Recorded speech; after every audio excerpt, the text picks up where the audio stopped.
మీ అందరికి యేసు ప్రభువుని గురించినటువంటి సువార్తను ప్రకటించాలనే ఉద్దేశంతో మరి ఇక్కడికి రావడం జరిగింది. మరి మానవుడు ఉదయం లేచిన కాడి నుంచి మరి పనుల నిమిత్తం బయటికి వెళ్తూ ఉంటాడు. మరలా తిరిగి సాయంత్రానికి గృహానికి వస్తాడు. అదే రీతిగా మానవుడు ఈ లోకానికి మానవ రూపిగా వచ్చాడు. తర్వాత మరణించిన తర్వాత మరలా తన గృహమైన పరలోకానికి అతడు వెళ్ళవలసి ఉంది. కాబట్టి ఈ లోకాన్ని విడిచి మరో లోకమైన పరలోకానికి వెళ్ళాలి.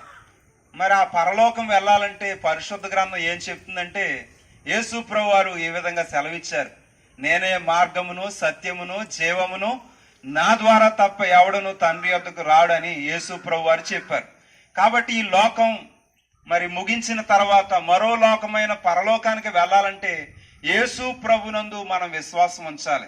యేసు ప్రభు ఆయన రక్షకుడని, దేవుడని, పాపాలు క్షమించేవాడని విశ్వసించగలిగితే యేసు ప్రభు మనల్ని నిత్య జీవములోనికి పరలోకంలోనికి నడిపిస్తారు. ఎందుకంటే పరిశుద్ధ గ్రంథం ఈ విధంగా తెలియజేస్తా ఉంది, ప్రయాసపడి భారం మోసుకున్న సమస్త జనులారా నా యొద్దకు రండి, మీకు విశ్రాంతిని ఇస్తానని యేసుక్రీస్తు ప్రభు వారు తెలియజేశారు. కాబట్టి నేడు మానవుడు అనేక భారాలతో బాధపడుతూ ఉన్నాడు. అప్పుల భారం, ఇల్లు కట్టుకోవాలనే భారం, పిల్లలను చదివించుకోవాలనే భారం, అనేక భారాలు ఉన్నాయి. అలాగే మానవుని యొక్క హృదయంలో పాప భారం కూడా ఉంది.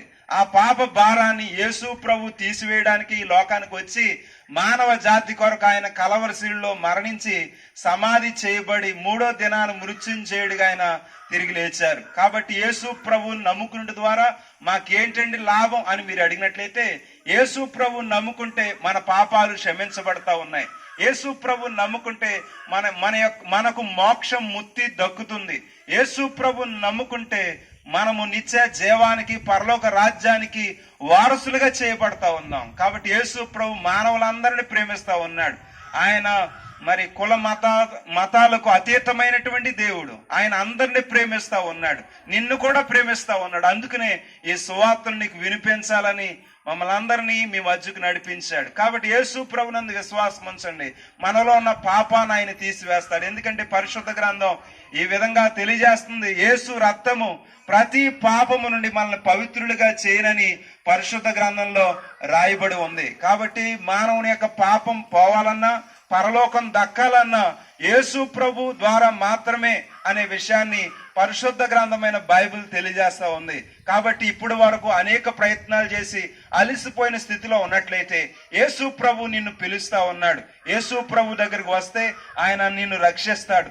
యేసు ప్రభు దగ్గరికి వస్తే ఆయన నీ పాప భారాన్ని తీసివేస్తాడు. యేసు ప్రభు దగ్గరికి వస్తే ఆయన ముక్తిని మోక్షాన్ని అనుగ్రహించి నీ కుటుంబాన్ని ఈ లోకంలో మరి తనకు సాక్షాత్తంగా వాడుకోవడానికి ఆయన ఇష్టపడుతూ ఉన్నాడు.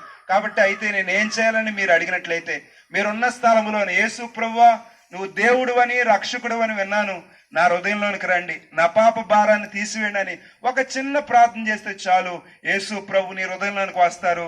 మీ పాప భారాన్ని తీసివేసి ఆయన కుమారుడిగా కుమార్తెగా స్వీకరించి నిత్య జీవానికి వారసులుగా చేస్తారు. అటువంటి ధన్యత ఆశీర్వాదం దేవుడు మీ కుటుంబాలందరికీ దయచేయాలని మేము కోరుకుంటా ఉన్న అట్టి రీతిగా దేవుడు మిమ్మల్ని దీవించి ఆశీర్వదించి రక్షించును గాక. ఆమేన్. మీ అందరి క్షేమం కొరకు